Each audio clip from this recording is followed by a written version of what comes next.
চলে আসলাম আবার আর একটা নতুন রান্নার রেসিপি নিয়ে।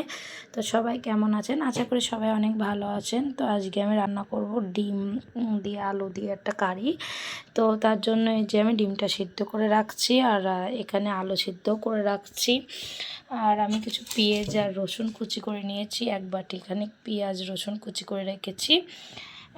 তো এই ডিমের কারিটা খাইতে খুবই মজার। এখানে আমি জিরে আর ঝাল বেটে রাখছি। তো আমি এখন একটা কড়াই বসিয়ে দিলাম। এবার আমি সুইচটা অন করে রান্নাটা শুরু করে দিব। তো আমি একটু কড়াইটা গরম হয়ে যাওয়া পর্যন্ত অপেক্ষা করব এবং তারপরে তেলটা দিব। তো তেলটা গরম হয়ে গেছে, এখন আমি ডিমগুলো একে একে ভেজে নিব।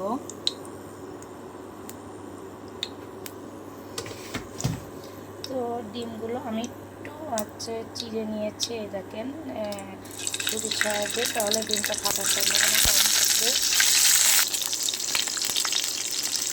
একটু হলুদের গুঁড়া, একটু কালারটা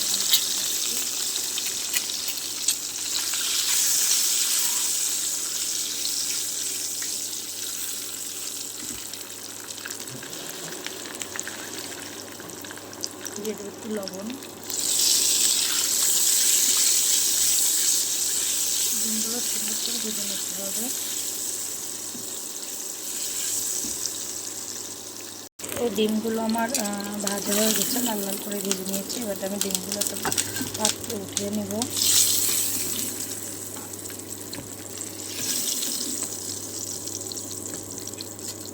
এই পর্যায়ে আমি সিদ্ধ করে আলুগুলো ভেজে নেব।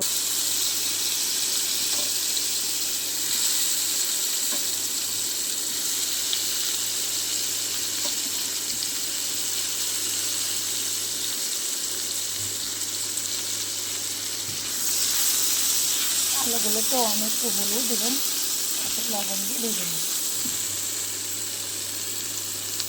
দিলাম একটু হলুদ, দিলাম একটু লবণ দিয়ে ভালো করে ভেজে নেব। তো আলুগুলো আমি সুন্দর করে ভেজে নিচ্ছি। যেহেতু আলুটা আমার সিদ্ধ করে নেওয়া, তাই খুব একটা বেশি ভাজার দরকার হবে না। উপর পাশটা একটু লাল লাল হয়ে গেলে আমি উঠিয়ে নেব।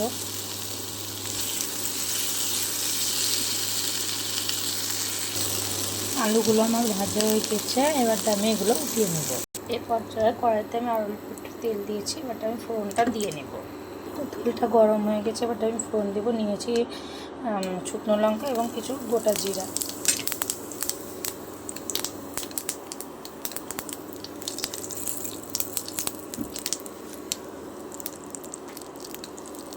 তো এই পর্যায়ে দিয়ে দেবো এক বাটি পেঁয়াজ এবং রসুন কুচি।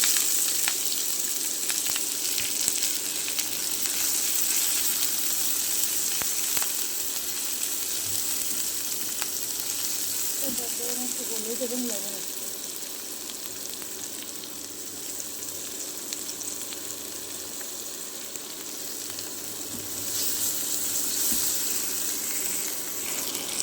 পেঁয়াজ রসুনটা আমি লাল লাল করে ভেজে নেব।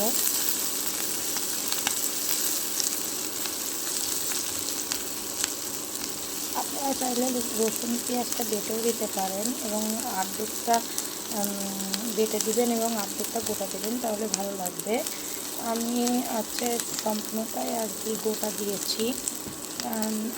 আমার রসুন খুব একটা পছন্দ না, আমি চেষ্টা করি একটু কম রসুন দিয়ে সবজি তরকারি রান্না করার জন্য গোটাটা দিয়েছি।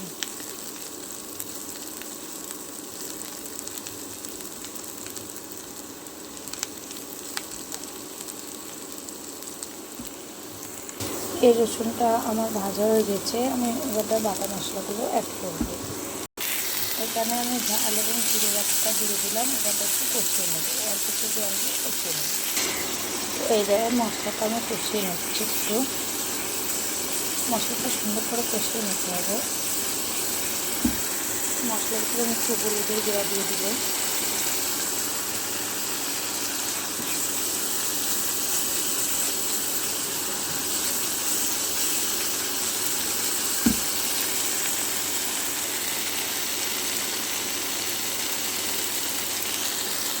তো মশলাটা আমার কষিয়ানো হয়ে গিয়েছে, এবার আমি ভেজে রাখা ডিম এবং আলুর মিশ্রণটা দিয়ে দেবো। যে এখানে আমি ডিম আর আলু ভেজে রাখছিলাম প্রথমে, সেটাই দিয়েছি দিয়ে এটাকে করতে হবে। তো আমার ডিম দিয়ে আলু দিয়ে কষানো হয়ে গেছে, ওটা আমি ঝোলে করবো, জল দেবো। জলটা একটু আপনাদের পছন্দের মতন দেবেন, কেমন ঝোল করবেন।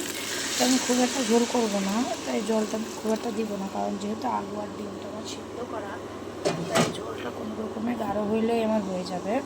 তো এই দেখেন আমি এরকম জল দিয়েছি, আপনারা আপনাদের পছন্দ মতন জলটা ব্যবহার করতে পারেন।